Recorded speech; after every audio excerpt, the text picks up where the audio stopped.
अस्सलाम वालेकुम वरहमतुल्लाहि वबरकातुह।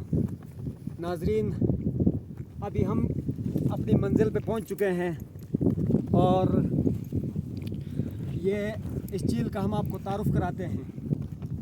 और झील का तारुफ़ ये है कि ये वादी दारेल खैर बस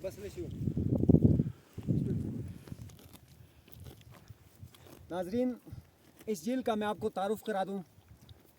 ये 3 वादियों के दरमियान में है ये झील, और इस झील तक रसाई बहुत मुश्किल है और बहुत दूर का ये सफ़र है। और इस झील की बड़ी खुसूसियात हैं।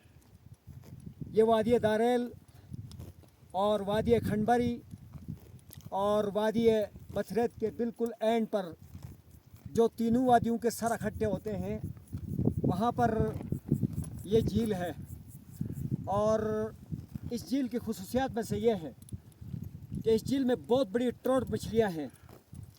यानी यहाँ पर बहुत मर्तबा देखने में आए हैं कि भैंसों जितनी बकरियाँ वो जो हैं मछलियाँ यानी इस झील का अंदर मौजूद रहती हैं। और इस झील तक पहुँचने के लिए जो गज़र का इलाका है वहाँ से यहाँ तक 2 दिन चाहिए होते हैं। यानी एक हद तक तकरीबन गुप से गज़र से एक हद यानी 3-3.5 घंटे के रास्ते तक मोटरसाइकिल का सफ़र होता है। और उसके बाद फिर मोटरसाइकिल भी नहीं आ सकती, बाइक नहीं आ सकती, और या तो पैदल का सफ़र होता है या तो इन घोड़ों का सफ़र होता है।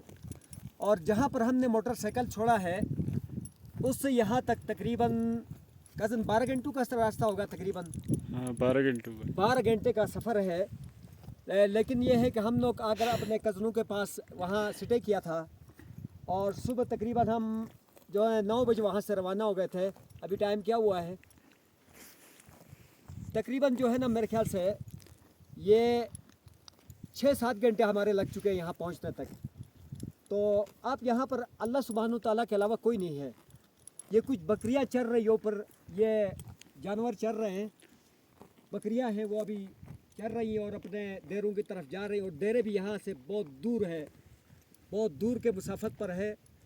और लेकिन इस वादी का जो खूबसूरती है वो मिसाल आब है और बहुत खूबसूरत नज़ारे हैं और बहुत खूबसूरत वादी है और बहुत प्यारा इलाका है।